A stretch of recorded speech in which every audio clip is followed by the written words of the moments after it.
everyone, welcome back to my channel. My name's Poppy and I do makeup videos and things like that here on YouTube.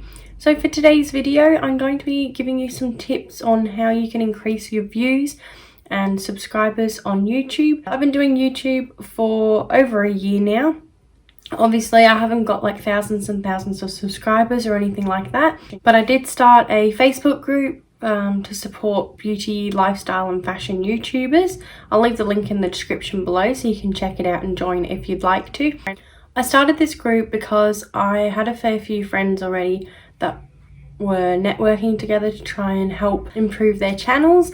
So I just wanted to really give back and share my tips that I found useful over the past year or so. So I started by posting tips of the day every day until I kind of ran out for a while.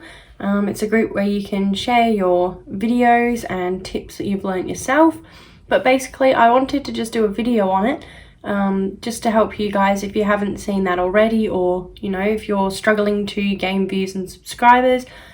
It takes a while to kind of build up an audience. It does take a while sometimes. So yeah, as I've said, basically it's taken me a little while to get here, but I am kind of that much closer to getting 1,000 subscribers. So thank you very much everyone who's watched my channel so far. I just want to share with you guys what I've learned so far. So my first tip would be to have a look at what tags will get you some views in your videos. So basically there is a tag section when you're editing your video that you can pop them in, and some people don't do any, but they really help get your video more views and allows more people to see it. So for my tags for my videos, I either use TubeBuddy, which is an app on your iPhone. You can get the TubeBuddy like premium, so you can pay for it, but I just use the free version. But mostly these days I use the website Rapid Tags, and what you do there is you can use the tools for free there as well. I put in my video title into the search bar and press go, and it comes up with a lot of different tags that are relevant to that video. So I usually just use those, and then I think of a few myself. And then as well as putting them there, I also put 3 at the top of the description before I put anything else to do with the video. And then if I'm doing a makeup video and I'm listing the products that I use, I also put tags there, like say hashtag makeup revolution, hashtag Tarte cosmetics, that kind of thing. And I feel like this kind of gets my video seen a bit more. So if you're not using tags already, consider doing that if you're struggling in the views department, and see how that goes. Come back to this video when you've tried these tips as well and let me know how they go. So tip number 2 would be to stay relevant. So obviously make videos that you're passionate about, but also take like a mental note or a physical note of what's trending at the moment. For my niche particularly, I keep an eye out for makeup trends and what products are coming out, like new makeup releases. But also with the fashion department, like you wouldn't want it to be summer for the majority of your audience and you're doing a winter haul. So I'm lucky that I live in Australia and most of my audience are now in Australia, but I did used to live in the UK, and for a while when I started my channel, a lot of my viewers were from the UK. So you just have to be mindful of where your audience are living, and you know, they're not going to necessarily want to watch a winter haul when it's summer there. They need inspiration for the current season. And obviously you don't have to get every single new makeup release, but you know, if you get a couple of products, it definitely helps. You're getting a lot of views on that video, especially if you're one of the first ones to upload. So for example, I didn't get the Jeffree Star Shane Dawson palette, but the people that did, if they made a video and uploaded it pretty quickly, I saw that their views were very high compared to the people who kind of were a bit slower to jump on the bandwagon, or maybe their palette didn't get delivered very quickly and that video didn't do as well because it was competing against a lot of other ones that were already on YouTube. My next little bit of advice would be to collab with other YouTubers. So I have that Facebook group and it's definitely helped kind of bring us all together. So we did a Fire and Ice collaboration. I'll leave the link for that in the description, and we also did a Halloween collab as well. We organised what the topic was going to be. We also organised what date we were going to upload it and what time and everything. So we all did a video on the same topic, but obviously you can interpret that however you want, and then go away, make a video and upload it at the same time as everyone else in the group. The good thing about collabing is it encourages their subscribers to check out your channel and vice versa. And a lot of people like watching collabs, so they'll go and watch the other people's videos as well. I noticed that my video got a fair few views, and then I made a whole playlist as well on my channel with everyone's videos in, and then they went to go watch a lot of those. So I noticed that a fair few people had a boost in views compared to their older videos, so that was really good. My next tip would be to reply to every comment. So obviously not every comment is going to be positive. You do get a few trolls on there, but I'm lucky that I haven't had a lot of negative feedback on my channel yet. I always thank people for watching. If they're giving me constructive criticism, obviously I'm open to that, I don't mind, and I just say thank you for the feedback, you know, I'll take it on board, and sometimes I do, sometimes I don't. But if someone's being rude to you or you take it the wrong way, like, obviously it's not nice for people to be nasty, but it is the internet, so you can't expect everybody to necessarily tell you that you're amazing and the video was, you know, the best one ever every single time, because that's just not the way the world works or the internet works. So you kind of have to get a thick skin in terms of you putting yourself out there, take the criticism on board, or, you know, think about it. And if you don't want to actually put that into action, you don't have to, but just be mindful that not everyone is going to like everything you post, but you replying, you know, something rude back is really not going to help. You want to be seen to be taking things on board, basically. Take it in a positive way. I believe you can block people from your channel, so if it gets to the point where it turns into bullying or they're just being outright rude all the time and disliking all your videos and things like that, I'm pretty sure you can block them, so that's fine. But, you know, with the rest of it, you just kind of need to take everything with a grain of salt and just get on with it, really. Enjoy what you're doing and just keep going.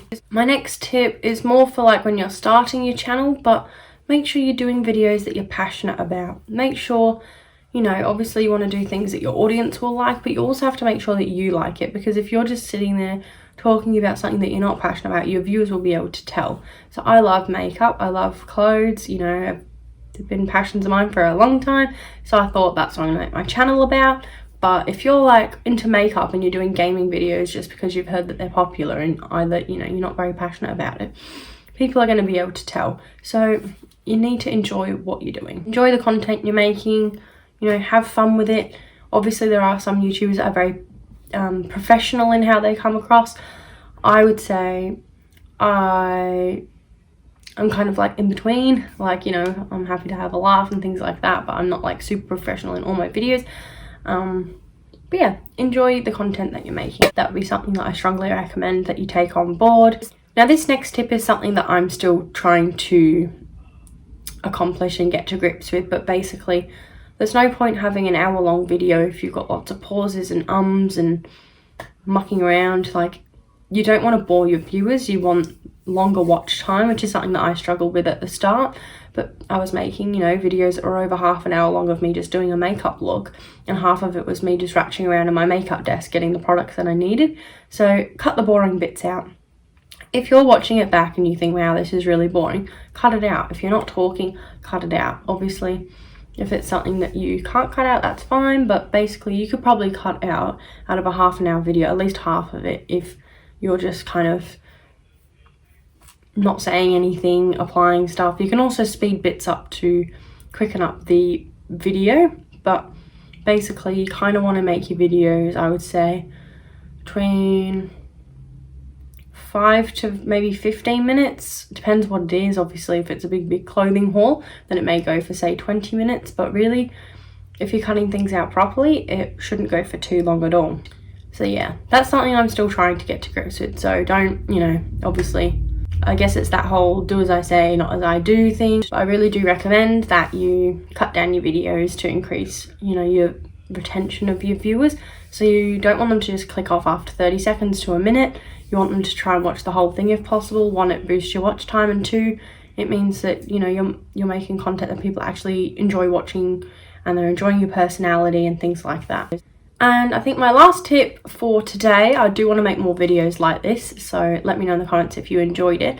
But my last tip for today would be to promote your channel on your social media. So You don't have to necessarily pay to get your video out there. I make sure I share my video as soon as it goes up, unless I'm really busy or something. But I make sure I post it to my Facebook group, I post it to my Instagram story, my Twitter, Pinterest. I try and share my videos to as many platforms as I can.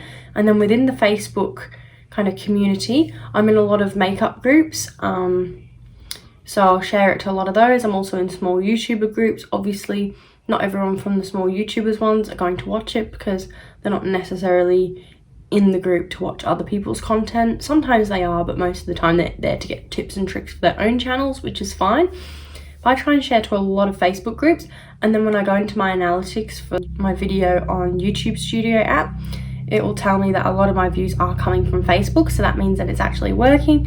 And I post the video to my Facebook page and then I share that to the groups rather than posting individually, so then I can actually see how many people that it's reached. So you can kind of get an indication of how many people it's reaching versus how many people are watching. So it helps you kind of think, well, okay, if 1,000 people have seen this but only 100 people are watching, that you may need to improve on something. Then you can go back into those groups, I suppose, and then ask for feedback, and then you can improve from there. So definitely it's very helpful. Build up a good platform. I also, as well as just on my Instagram, I make sure I put it on my story as a countdown of when the video is going to be up, so people kind of have an idea of when the video is going to be up on my channel so they can check it out. And then as soon as it goes up, I'll put a post saying that it's up as well, and that's on my story. Again, you can see how many people have seen it, and if I feel like that's working, that's great. Otherwise, I may put an actual picture post on my Instagram as well saying that my video is up, because then some people will see that in their feed rather than clicking on my story. So you just really want to get your video out there. Obviously you can boost Instagram and Facebook posts, which is fine, but if your video is already costing you a little bit to make with a new release or something, say you bought a $50 product and then you're spending $20 on advertising it on Facebook, and you can advertise on Google as well, but like Instagram and things, if you're paying all this money to advertise and you're still not getting that many more views, you may as well try and utilize the free ways to advertise your channel. If you set up an emailing list, you can also let everyone know by email that your video's up. A messenger group chat, with people that actually want to know when it's up. Instagram group chats. There's lots of ways to let lots of people know that your video is up. So I hope you found these tips helpful. I hope you take them on board, try them out for yourself, let me know which ones worked, and I really want to start doing more videos like this to try and help people. I've had a lot of people help me in the past year or so I just really want to give back and help people improve their YouTube channels, basically. I know, as I said, I haven't got thousands of subscribers, but I have got a bit of knowledge from tips other people have given me or tips I've discovered for myself. Either way, I've tried to incorporate that into my channel, and I definitely feel like a lot of these tips have helped my videos get seen. There's nothing wrong with growing organically. If you don't want to share it all and you're very private about it, or you just have anxiety about people that you know seeing your channel, that's fine. Obviously, grow it yourself. Don't worry about it. But I like to put myself out there, share my videos, and hope that people enjoy them. And I really hope to get to 1,000 subscribers so I can go live, and maybe we can do like live Q&As, live tip videos, live get ready with me's. I used to do a lot of lives on my Facebook page, as I've said before, but I really do enjoy doing live videos, but you can't do that until you reach 1,000 subscribers. So don't forget to give this video a big thumbs up if you enjoyed it. Don't forget to subscribe and comment down below and let me know if you've tried any of these tips and whether they've worked for you. Thanks for watching, Petals. Bye!